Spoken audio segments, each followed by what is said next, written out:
નમસ્કાર વિદ્યાર્થી મિત્રો, શ્રી બ્રહ્માનંદ વિદ્યા મંદિર ચાપેડા ઓનલાઈન એજ્યુકેશનની અંદર તમામ વિદ્યાર્થી મિત્રોનું હાર્દિક સ્વાગત છે. હું ટીએમ પારકરા. આજે આપણે વિષય અર્થશાસ્ત્ર ધોરણ 12 પ્રકરણ 5 ગરીબી. આપણે અર્થશાસ્ત્રમાં પાંચમા પ્રકરણ ધોરણ 12 ની અંદર પાંચમું પ્રકરણનો અભ્યાસ ચાલુ છે. અગાઉ પણ ઘણા બધા વિડીયોની અંદર તમને આ પ્રકરણ વિશે જે માહિતી મેં આપી દીધી છે. અગાઉની જો ચેપ્ટરની વાત કરવામાં આવે તો આપણે જે શૌચાલયની સુવિધા રાષ્ટ્રની અંદર, પછી રહેણાંકની સુવિધા રાષ્ટ્રની અંદર કેવા પ્રકારની છે, કેટલા પ્રકારના રહેણાંકો જોવા મળે, એની આગલા વિડીયોની અંદર ચર્ચા કરી હતી. વીજળીનો વપરાશ અને ઉત્પાદન કેટલું કરે એના વિશે આગલા વિડીયોની અંદર રાષ્ટ્રની અંદર ચર્ચા કરી હતી.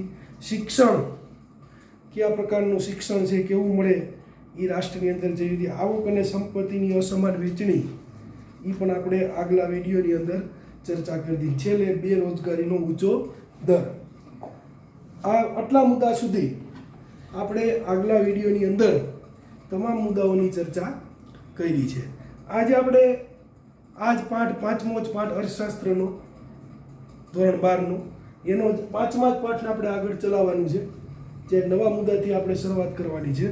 નવો મુદ્દો જે આપણે બોર્ડ ઉપર લખ્યો છે, ગરીબીના કારણો.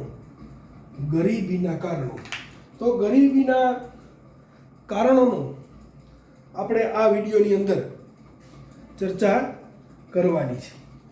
તો કોઈ પણ સમસ્યાના શ્રેષ્ઠ ઉકેલ માટે, કોઈ પણ સમસ્યા હોય, શ્રેષ્ઠ એટલે સારામાં સારું, જો એનો ઉકેલ મેળવવો હોય તો એ ઉકેલ માટે સમસ્યાના કારણો આપણે તપાસવા પડે, કારણો આપણે જાણવા પડે. કોઈ પણ સમસ્યા હોય, આપણે તો અહીંયા બેરોજગારીના કારણો વિશેની સમજૂતી મેળવવાની છે.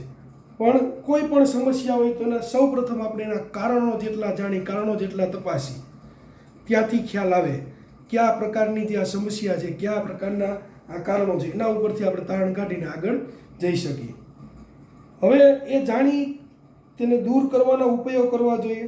કોઈ પણ સમસ્યા ઉકેલ કરવો તો ઉકેલોના કારણો જાણી અને દૂર કરવાનો જે ઉપાયો શોધવા જોઈએ. કારણ કે આપણે ગરીબી છે તો ગરીબી દૂર કરવાના ઉપાયો શોધવા જોઈએ. આપણે ગરીબીના જે કારણો જાણવાના છે. ગરીબી કેમાંથી પ્રાપ્ત થાય, ગરીબી કેમાંથી જે આપણને વધુ ગરીબી છે એને લીધે રાષ્ટ્રની અંદર જોવા મળે છે, તો એના કારણો જોઈ ગરીબીના સમસ્યાનો ઉકેલ લાવવો અને ગરીબી માટેના કારણો સમજવા પણ જરૂરી છે. ગરીબીના જે કારણો લાવવા, ગરીબી માટે જે કારણો સમજવા, એનો ઉકેલ લાવવો એ રાષ્ટ્ર માટે હિતાવ છે. ભારતમાં ગરીબીના મુખ્ય કારણો જો આપણે જોવામાં આવે, ખાસ કરીને જો કારણો આવે તો નીચે પ્રમાણે જે પાઠ્યપુસ્તકમાં આપણને ઓલરેડી ગરીબીના કારણો આપેલા છે. તો એનો પણ વિદ્યાર્થી મિત્રો આપણે તમામ જે ગરીબીના કારણોનો અભ્યાસ કરવાનો છે. તો એ જોઈએ આપણે. તો સૌપ્રથમ એમાં જે અહીંયા કારણ આપ્યું છે, ઐતિહાસિક કારણો. તો ઇતિહાસકારો જણાવે છે, જે ઇતિહાસકારોના મતે જે અહીંયા ઉલ્લેખ કરવા આવ્યો છે, તો ઇતિહાસકારો જણાવે છે કે 17મી સદીની જે વાત કરવામાં આવે તો 17મી સદીમાં ભારતમાં પ્રમાણમાં વધુ શહેરીકૃત અને વ્યાપારિક રાષ્ટ્ર હતું. ઇતિહાસકારોના મત મુજબ 17મી સદીના પ્રમાણે એમ છે કે રાષ્ટ્રીયકૃત અને વ્યવસાયિક એક રાષ્ટ્ર, એક વ્યવસાયિક સાથે અને શહેરીકૃત, આવા પ્રકારની જે શહેરીકૃત અને વ્યવસાયિક રાષ્ટ્ર 17મી સદીના જે ઇતિહાસકારો જણાવ્યા પ્રમાણે જે આપણે જોઈએ તો આ પ્રકારના રાષ્ટ્રની આખી સ્થિતિ એ જોવા મળતી હતી. વેપારની જો ખાસ કરીને ભારત દેશની જો વાત કરવામાં આવે તો આપણે પહેલાં ઘણીવાર અભ્યાસમાં વિદ્યાર્થી મિત્રો અભ્યાસ પણ કરી ગયા છે, જાણી પણ લીધું અને તમારી પાસે માહિતી પણ હશે કે ભારતમાં સુતરાઉ કાપડની નિકાસ એ મોટો હિસ્સો ધરાવતો હતો. અગાઉ પણ આપણે ઘણીવાર વિષયની અંદર આ ભણી ગયા તમે. એટલે એ મોટામાં મોટો હિસ્સો ધરાવતું હતું. તેની સાથે સિલ્ક, મરી મસાલાની પણ અને ચોખાની નિકાસ પણ કરતું હતું. આ તમામની નિકાસ જે ભારત દેશમાંથી જે થતી હતી, આ પ્રકારનું જે કહીએ તો વિદ્યાર્થી મિત્રો એક વ્યવસાયિક માળખું જે રાષ્ટ્રની અંદર છે એ જોવા મળતું હતું. પરંતુ જો આગળ જો વાત કરવામાં આવે તો ભારતમાં અંગ્રેજો, ફ્રેન્ચ, ડચ જેવી પ્રજાના આગમન બાદ તેમની જે સંસ્થાનવાદ ને શોષણ, આ બધી માહિતી તમે અગાઉના અભ્યાસમાં ભણી ગયા છો એટલે તમને વિગતવાર વાત નથી કરતો. તો આની સંસ્થાનવાદ શોષણની નીતિને કારણે ભારતમાં ખેતી અને ઉદ્યોગની પરિસ્થિતિ કથળતી ગઈ. ધીમે ધીમે એમ કહીએ કે સંસ્થાનવાદ નીતિ આવી. સંસ્થાનવાદથી તમે પરિચિત છો. શોષણની નીતિ આવી. શોષણની તમે ભારતની જે ખેતી, જે અઢળક આપણને ખેતીલાયક જમીન જે રાષ્ટ્રમાં મળી, એ ખેતી ઉદ્યોગની સાથે સાથે ખેતી અને ઉદ્યોગ આ બંનેની સ્થિતિ કથળી એટલે એકદમ ખરાબ થઈ ગઈ. કેનાથી કે અંગ્રેજો ફેર જ્યાં પ્રજા એવી સંસ્થાનવાદને હિસાબે જે આ બધી આપણે વ્યાપારિક અને ખેતી છે એ એકદમ છે ખરાબ સ્થિતિમાં જતી રહી. તો આ પ્રમાણે જે આપણે જોઈએ તો કે ઐતિહાસિક કારણોમાં આવો જે 17મી સદીના જે ઇતિહાસકારો છે, જે 17મી સદીના જે ઇતિહાસકારોએ જણાવ્યું છે એ મુજબ આમાં ઉલ્લેખ કરવામાં આવ્યો છે. આગળ જોઈએ વિદ્યાર્થી મિત્રો કે જે અંગ્રેજના શાસનકાળ દરમિયાન, અંગ્રેજો જે ભારતની અંદર શાસન કર્યું એ શાસનકાળ દરમિયાન વિવિધ કારણોમાં ભારતમાં ખેતી ક્ષેત્રે સ્થિતિ નાજુક બની. અલગ અલગ ક્ષેત્રે એવા ઘણા બધા ક્ષેત્રો છે, એને હિસાબે ખેતીની એકદમ સ્થિતિ નાજુક, એકદમ ખરાબ જે પરિસ્થિતિની અંદર ખેતી છે એ જોવા મળતી હતી. એક તરફ ભારતમાં ખેતી વરસાદ ઉપર આધારિત છે. આપણે જોઈએ કે મોસમી પ્રકારની આબોહવા, મોસમી આબોહવાને હિસાબે જે આપણે વરસાદ ઉપર મોસ્ટ ઓફલી જે ખેતીનું આધાર જે રાખતા હોય છે. જે રીતના વરસાદ જે વર્ષમાં સારો હોય તો ખેતીનું જે પ્રમાણ, જે ઉત્પાદનનું પ્રમાણ પણ સારું હોય છે. આ ઉપર વરસાદ આધારિત જે ખેતી, જે મોસમી પ્રકારની જે ખેતી, એ મોસમી પ્રકારની ખેતી આધારિત હતી. અને બ્રિટિશ શાસને સિંચાઈ માટે મૂડીરોકાણમાં કોઈ ખાસ રસ નથી દાખવ્યો. સિંચાઈની જે સુવિધાઓ ખેતી માટે પ્રાપ્ત થવી જોઈએ એ માટે બ્રિટિશરે કોઈ એવો રસ નહોતો દાખવ્યો કે જે આપણને સિંચાઈની સુવિધા જે ખેડૂતોને, આપણા ભારત દેશના જે ખેડૂતોને પ્રાપ્ત થાય અને ખેતીનો વિકાસ છે એ આગળ વધતો રહે.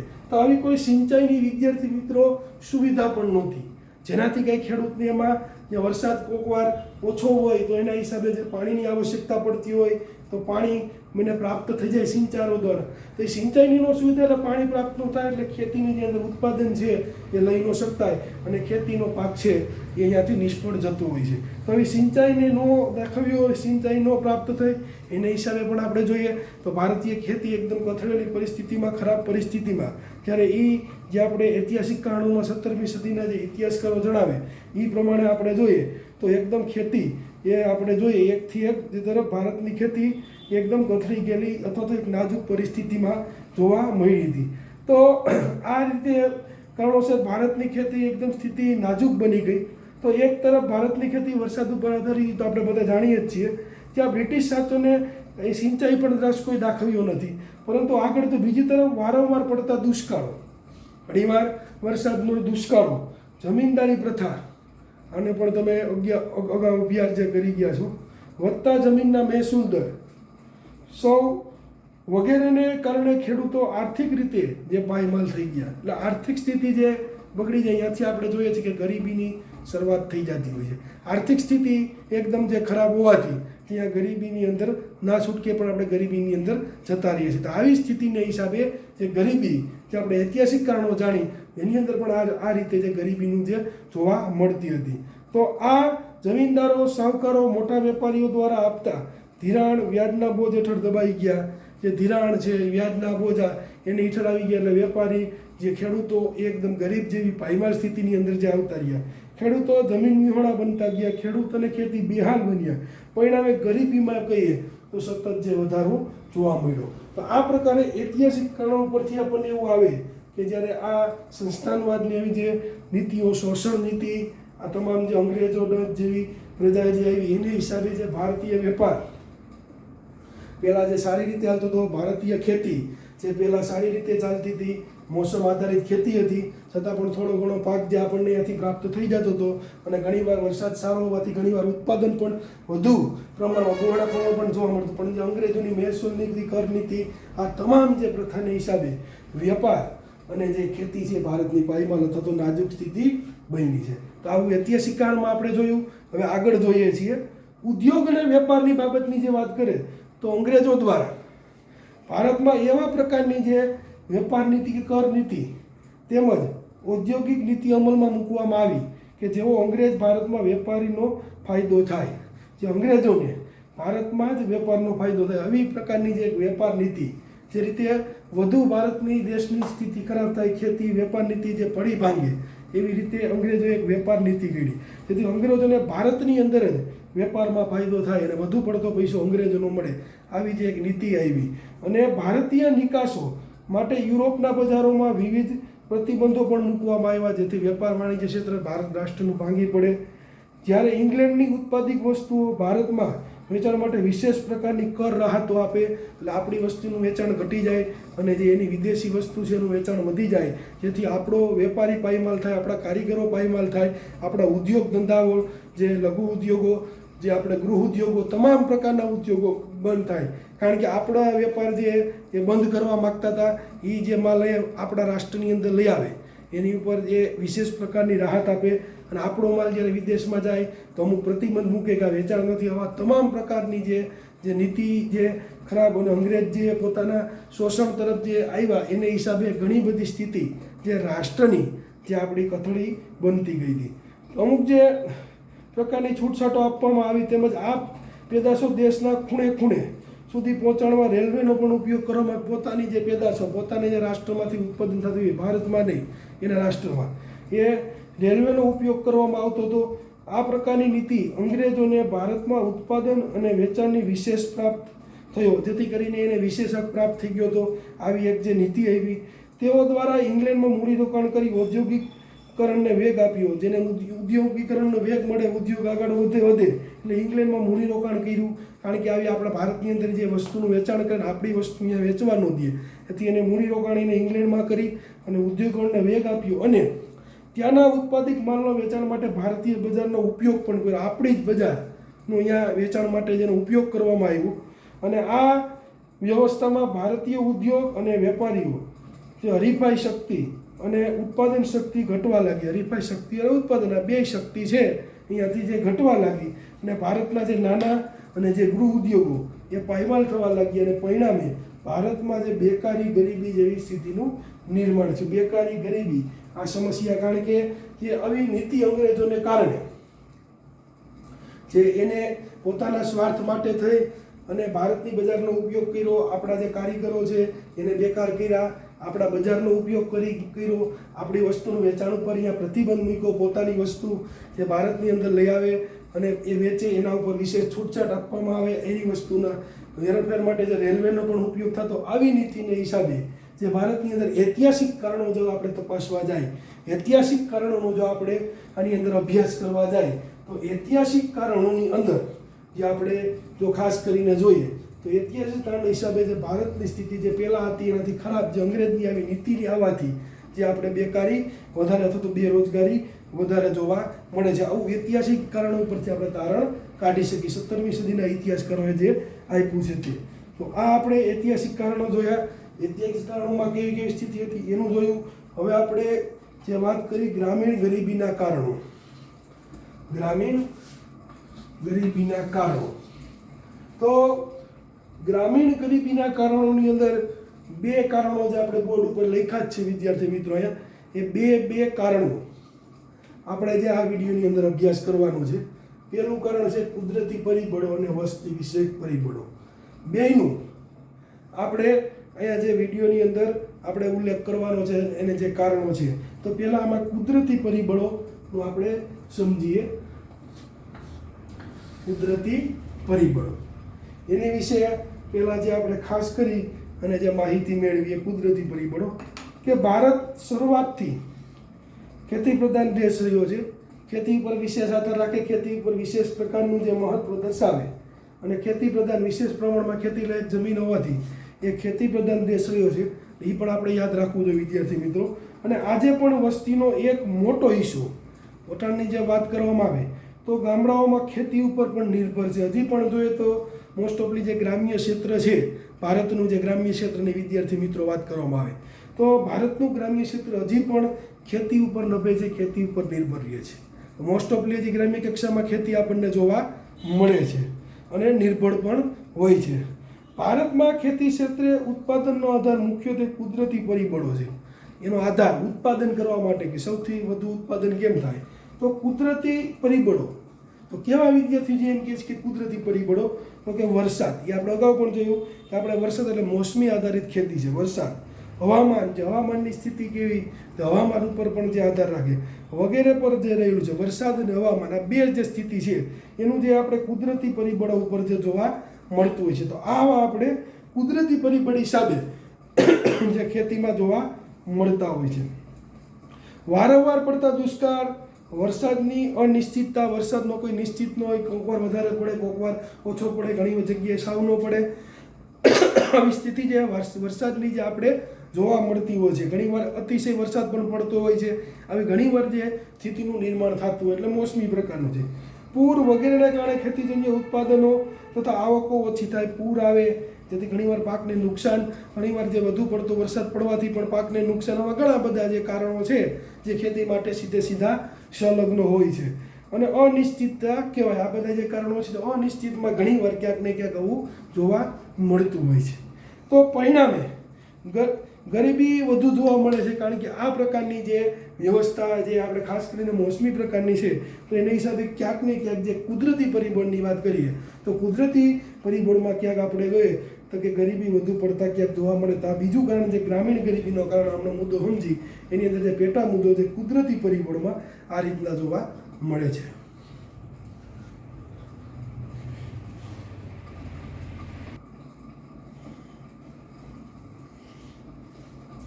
તો હવે આગલો મુદ્દો જોઈએ,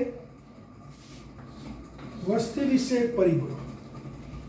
તો વસ્તી વિષયક જે પરિબળોની વિદ્યાર્થી મિત્રો વાત કરીએ તો ભારતમાં આઝાદી પછી અને આયોજનકાળ દરમિયાન આર્થિક વિકાસ સાથે ઝડપી સુધરતી આરોગ્યની જે સેવાઓ, આર્થિક વિકાસની જે આપણે વાત કરીએ, આર્થિક વિકાસ સાથે સાથે એવું છે કે જે સુધરતી આરોગ્યની જે સેવાઓ, તો એ આરોગ્યની સેવાઓના કારણે એક તરફ મૃત્યુદરમાં ઝડપથી ઘટાડો થશે, કારણ કે આરોગ્ય એવી સુવિધા, વૈદ્ય આરોગ્યની સુવિધા વધારેમાં વધારે સારી પ્રાપ્ત થઈ, એના હિસાબે ક્યાંક જોઈએ કે મૃત્યુદરમાં જે ઝડપથી ઘટાડો થયો છે. સામે પક્ષે જન્મદરમાં ખાસ ઘટાડો થયો નથી, કારણ કે આરોગ્યની સુવિધા, તબીબી સેવાઓ આપણને વધુમાં વધુ જે આપણે પ્રાપ્ત થઈ એના હિસાબે જે મૃત્યુદર જે ઓછો થયો, એટલે મૃત્યુદરમાં ઓછો જોવા મળ્યો.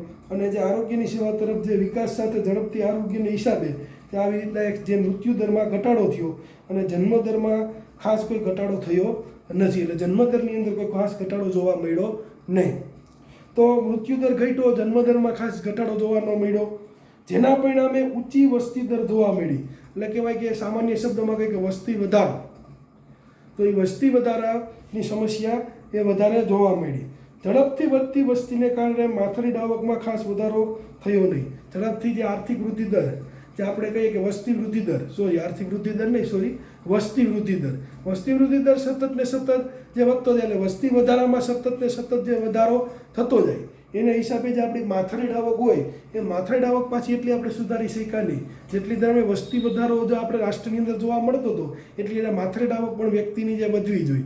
જેટલી માથાની આવક વ્યક્તિની જે આપણને વધે એટલી રાષ્ટ્રની જે આર્થિક સ્થિતિ, જે લોકોની જે રહેવાની સ્થિતિ, જે લોકોનું જીવન ધોરણ આપણે કહીએ, તો એ જીવન ધોરણ સારું જીવી શકે, વ્યવસ્થિત રીતે જીવી શકે, એના માટે આપણે માથાની આવક જે વધારવી પડી. અગાઉ પણ મેં તમને ઘણીવાર જે મુદ્દાનો અભ્યાસ આવ્યો ત્યારે વાત કરી હતી કે માથાની આવક હોય એટલે જીવન ધોરણ વ્યક્તિનું ઊંચું જાય. જે આવકના સંદર્ભમાં આપણે વાત કરતા હતા, તો આવક જેમ માનવીની વધતી જાય, આવકની અંદર વિદ્યાર્થી મિત્રો જે માનવીનો આવકમાં વધારો થતો જાય એમ લોકોનું જીવન ધોરણ સુધરતું જાય છે.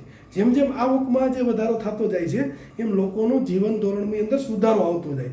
જે આવકમાં જો વિદ્યાર્થી મિત્રો ક્યાંક ને ક્યાંક ઘટાડો આવે તો જીવન ધોરણમાં ત્યાં આપણે સુધારવાને બદલે ઘટાડો પણ આવવાની શક્યતા રહેતી હોય છે. તો આ પ્રમાણે જે વિદ્યાર્થી મિત્રો જે અર્થતંત્રમાં આખું કાર્ય થતું હોય છે. એટલે જે રીતે માથાની આવક જેમ વસ્તી વધારો વધે એમ વિદ્યાર્થી મિત્રો વ્યક્તિની જે માથાની આવક છે એ વ્યક્તિની માથાની આવક પણ સાથે સાથે વધવી જોઈએ, જેથી કરીને જે ભૌતિક સુવિધાઓ જે આપણને પર્યાપ્ત માનવીને થવી જોઈએ એ ભૌતિક સુવિધાઓ એને પર્યાપ્ત થતી હોય છે. તો આ પ્રમાણે ખાસ જે આપણે આવકની અંદર વધારો છે એ ખાસ કરીને કહી તો કે માથાની આવક, એ માથાની આવકમાં ખાસ વધારો કરી શક્યો નહીં, ખાસ વધારો જોવા ન મળ્યો. પછી શું આગળની સ્થિતિ જોઈએ, નીચી માથાની આવક અને કુટુંબોના મોટા કદને કારણે જીવનની ગુણવત્તામાં સ્તર નીચા ગયા.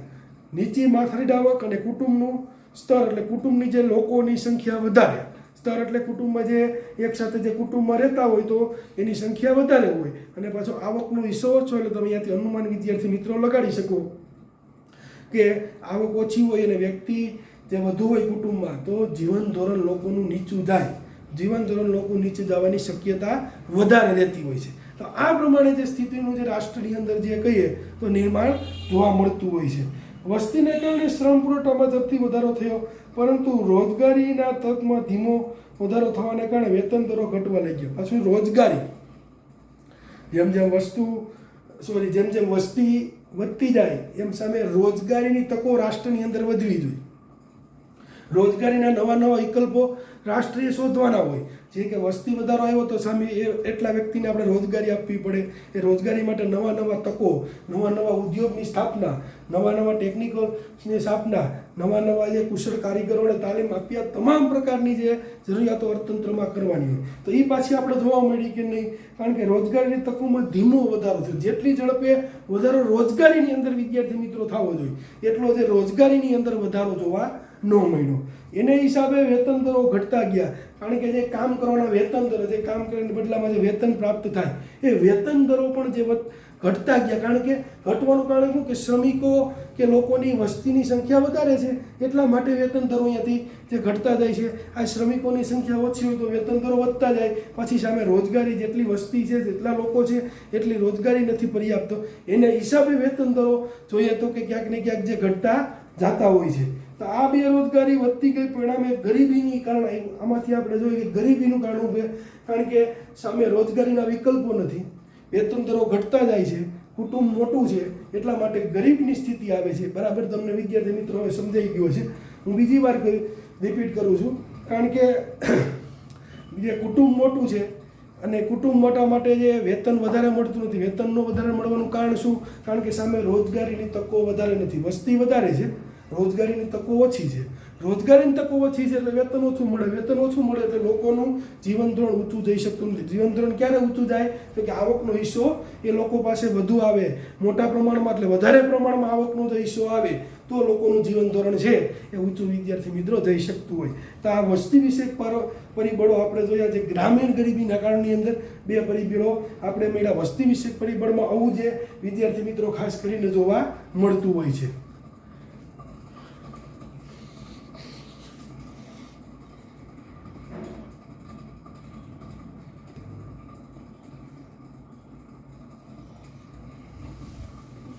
તો વિદ્યાર્થી મિત્રો હવે આપણે ગ્રામીણ ગરીબીના બે કારણો જોયા, કુદરતી પરિબળ અને વસ્તી વિષયક પરિબળ. હવે આપણે આર્થિક કારણોની આપણે ચર્ચા કરવાની છે. તો આર્થિક કારણોમાં ઘણા બધા મુદ્દા છે. આપણે જેટલા વિડીયો આ વિડીયોની અંદર જેટલા મુદ્દા લેવાય એટલો લેવાનો પ્રયત્ન કરશું. બાકીના જે નેક્સ્ટ વિડીયોની અંદર આપણે જે આર્થિક કારણોના મુદ્દા છે એ લેશું. તો આર્થિક કારણો પહેલો જે મુદ્દો જે બોર્ડ ઉપર વિદ્યાર્થી મિત્રો લખ્યો છે, શ્રમિક દીઠ નીચી ખેત ઉત્પાદકતા. શ્રમિક દીઠ નીચી ખેત ઉત્પાદકતા, આની ચર્ચા કરીએ. તો ભારતમાં જે ગ્રામ્ય ક્ષેત્રની જો વાત કરવામાં આવે તો ગ્રામ્ય ક્ષેત્રોમાં ગરીબી વધુ હોવા માટેનું એક મહત્વનું કારણ તે કૃષિ ક્ષેત્રે અથવા તો કૃષિ ક્ષેત્રે શ્રમિકની જે નીચી ખેત ઉત્પાદક છે. શ્રમિકની નીચી એ ક્યાં તો કે મહત્વનું જે કૃષિના સંદર્ભમાં વાત કરવામાં, કૃષિ ક્ષેત્રના સંદર્ભમાં જે આપણે શ્રમિક દીઠ જે નીચી ખેત ઉત્પાદકતા, શ્રમિક દીઠ નીચી ખેત ઉત્પાદકતા કૃષિના સંદર્ભમાં આપણે સમજી તો કૃષિની અંદર શ્રમિક દીઠ ઉત્પાદક, કૃષિ ક્ષેત્રે સિંચાઈની સગવડતાનો અભાવ. પહેલું નીચી ઉત્પાદકતાનું કારણ શું? ખેતની નીચી ઉત્પાદકતાનું કારણ તો કે સિંચાઈની સગવડો જેટલા પ્રમાણમાં પર્યાપ્ત થવી જોઈએ, ખેતી માટે જેટલી સિંચાઈની સુવિધાઓ ખેડૂતને મળવી જોઈએ એટલા પ્રમાણમાં સિંચાઈની સગવડતાઓનો અભાવ છે એટલે પર્યાપ્ત થતી નથી. એને હિસાબે આપણે જોઈએ તો નીચી ઉત્પાદકતા ખેતીની જાય છે.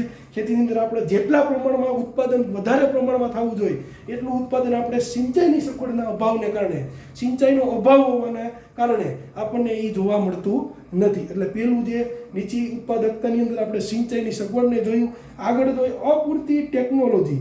ખેતી ક્ષેત્રે જે અપૂરતી ટેકનોલોજીની વાત કરે છે, અપૂરતી ટેકનોલોજી હતો તો શિક્ષણ અને તાલીમની ઉણપ. આપણે અગાઉ પણ વાત કરી તો કે તાલીમની જે વધારે આવશ્યકતા હોય તો વધુ ઉત્પાદકતા થઈ શકે એવું આપણે જે ઉદ્યોગ ક્ષેત્રમાં આપણે મુદ્દાની અંદર ચર્ચા કરતા હતા. આપણે ખેતી સંદર્ભમાં ચર્ચા કરીએ તો જે ખેતી વિષયક તાલીમ, જે શિક્ષણ, એની ઉણપનો અહીંયા મુદ્દો જે પાઠ્યપુસ્તકમાં આવ્યો છે. પછી મૂડીરોકાણનો નીચો દર, મૂડીરોકાણ જે પૈસાની આવશ્યકતા જે પડે તો મૂડીરોકાણનો દરનો પણ વિદ્યાર્થી મિત્રો અહીંયા સંદર્ભમાં આપ્યો છે કે મૂડીરોકાણનો જે નીચો દર, વસ્તીનું વધુ પડતું ભારણ, પાછું સામે વસ્તીનું ભારણનો પણ પ્રશ્ન આવ્યો છે કે વસ્તી વધારો છે એનો પણ પ્રશ્ન આવે છે. વગેરે તમામ કારણો જે અહીંયા પાઠ્યપુસ્તકમાં આવ્યા એ શ્રમિક દીઠ ખેત ઉત્પાદકતા નીચી લઈ જવાના કારણો છે. શ્રમિક દીઠ ખેત ઉત્પાદકતા નીચી લઈ જવાના કારણો છે. તો આ તમે સમજો. આપણને ઘણીવાર પરીક્ષામાં પણ વિદ્યાર્થી મિત્રો તમને યાદ કરાવી દો, ટૂંકા પ્રશ્નોમાં 1 કે 2 માર્કવાળા કે ટૂંકા કે 1-2 વાક્યના પ્રશ્નમાં જે શ્રમિક દીઠ ખેત ઉત્પાદકના કારણો જણાવો, શ્રમિક દીઠ નીચી ખેત ઉત્પાદકના કારણો જણાવો, એની અંદર આવો પ્રશ્નો ઘણીવાર પૂછે તો તમારે જેટલા કારણો કે સિંચાઈની સગવડતાનો અભાવ, અપૂરતી ટેકનોલોજી, શિક્ષણ, ખેતી ક્ષેત્રે તાલીમની ઉણપ, મૂડીરોકાણનો દર નીચો અને વધુ પડતું વસ્તીનું ભારણ, આ તમામ જે શ્રમિક દીઠ નીચી ખેત ઉત્પાદકતાના કારણો છે. આવા જે ટૂંકા પ્રશ્નની અંદર આવે ત્યારે વિદ્યાર્થી મિત્રો તમારે આ રીતના ઉલ્લેખી પ્રશ્નની અંદર કરવાનો હોય છે. વારંવાર તમને જે અહીંયા પ્રશ્ન આ રીતના આવતો જાય છે વિદ્યાર્થી મિત્રો, ત્યાં તમામ પ્રકારની પાછી પણ જે પ્રશ્નોની માહિતી પણ જે હું અહીંયા આપતો જાઉં છું, એની ઉપર પણ ધ્યાન રાખજો બરાબર.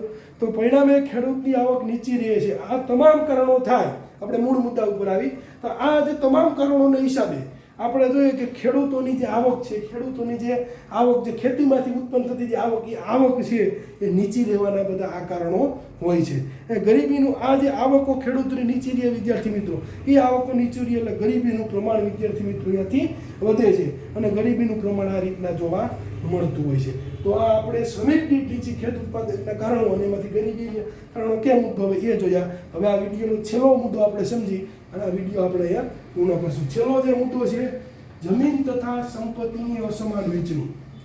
જમીન તથા સંપત્તિની અસમાન વહેંચણી. અસમાન શબ્દ તમે અગાઉ વારંવાર આપણે આવકના સંદર્ભમાં સમજી ગયા છીએ. આવકની અસમાન વહેંચણીથી કેવા કેવા પરિબળો આપણું નિર્માણ થાય એના વિશે મેં તમને અગાઉ પણ ઘણી બધા વાર તમને એ પ્રશ્ન તમને માહિતી મેં બરાબર વિષયવાર વિગતવાર મેં તમને એ પ્રશ્નની માહિતી. આપણે જ અહીંયા જમીન તથા સંપત્તિની અસમાન, જમીન અને સંપત્તિની અસમાન વહેંચણી, જમીન તથા સંપત્તિની અસમાન વહેંચણીના સંદર્ભમાં આપણે અહીંયા સમજવાનું છે. તો ખેતી માટે જમીન ખૂબ એક મહત્વની છે. જમીન છે એ એક મહત્વનો પોતાનો જે ભાગ ભજવે છે. જે ભારતમાં અંગ્રેજોના શાસનકાળથી જમીનદાર પ્રથા, અંગ્રેજોની જે આપણે ઐતિહાસિક કારણો આગળ જોઈએ ને, એ અંગ્રેજોના શાસનકાળથી જમીનદારી જેવી પ્રથા, જેવી વ્યવસ્થાને કારણે જમીનની માલિકી મુઠ્ઠીભર જમીનદારોના હાથમાં હતી. જે મુઠ્ઠીભર જે જમીનદારો છે એના હાથમાં હતી. આ વર્ગ ખેતી સાથે પ્રત્યક્ષ રીતે સંકળાયેલો ન હોવાથી, પ્રત્યક્ષ રીતે જે સંકળાયેલો ન હોય તેઓને ખેતી ક્ષેત્રના વિકાસ માટે મૂડીરોકાણમાં રસ હતો નહીં. કારણ કે પ્રત્યક્ષ રીતે નથી એટલે મૂડીરોકાણમાં રસ દાખવતા નહોતા. બીજી તરફ જમીન પર ખેતી કરનાર ખેત મજૂરો, જે ખેતી ઉપર જે મજૂરો કે ભાગ્યા હતા, જેમની પોતાની જમીન માલિકી ન હોવાથી, તેની પાસે જમીન ન હોવાથી તો પોતાની જમીન માલિક ધરાવતા ન હોવાથી તેઓને ખેતી ક્ષેત્રે મૂડીરોકાણમાં પણ રસ નહોતો. કારણ કે પોતાની જમીન નહોતી, ભાગ્યા કે જે રસ નહોતો. એટલે આ રીતના એક પ્રથા જોવા મળી છે. પરિણામે ખેતી ક્ષેત્રે ખેત ઉત્પાદકતા નીચી રહેતા ગરીબીનું પ્રમાણ ક્યાંક ને ક્યાંક ઊંચું જોવા મળે. તો આ આપણે જમીનની સંપત્તિની અસમાન વહેંચણીમાં હિસાબે આવા ઘણીવાર મુદ્દા જોયા હોય છે. એના હિસાબે જે જમીનનું પ્રમાણ ક્યાંક ને ક્યાંક ઊંચું જોવા મળતું હોય છે. તો વિદ્યાર્થી મિત્રો આપણે આ વિડીયો અહીંયા સુધી જે રાખશું, જ્યાંથી વાત કરીએ તો તમામ જે આટલા મુદ્દા હતા તમને વિગતવાર મેં સમજાવવાનો પ્રયત્ન કર્યો છે. આપણે સૌપ્રથમ ગરીબીના કારણોથી શરૂઆત કરી, પછી એના ઐતિહાસિક કારણો જોયા, ગ્રામીણ ગરીબીના કારણો જોયા, કુદરતી પરિબળો જોયા, વસ્તી વિષયક પરિબળો જોયા, આર્થિક કારણોની ચર્ચા કરી, શ્રમ દીઠ નીચી ખેત ઉત્પાદકતા, છેલ્લે જમીન તથા સંપત્તિની અસમાન વહેંચણી. આ તમામની મેં તમને વિગતવાર વિષયવાર જે બધાને તમને આની અંદર મેં પરિચય અથવા તો માહિતી આપી. હવે આપણે ત્યારના પછીના નેક્સ્ટ જે મુદ્દા છે જે આર્થિક કારણોના, જે આપણે આર્થિક કારણોની અંદર 2 જ મુદ્દા હજી, શ્રમિક દીઠ નીચી ખેત ઉત્પાદકતા અને જમીન તથા સંપત્તિની અસમાન વહેંચણી. આ આર્થિક કારણોમાં આપણે 2 જ મુદ્દા સમજ્યા છે.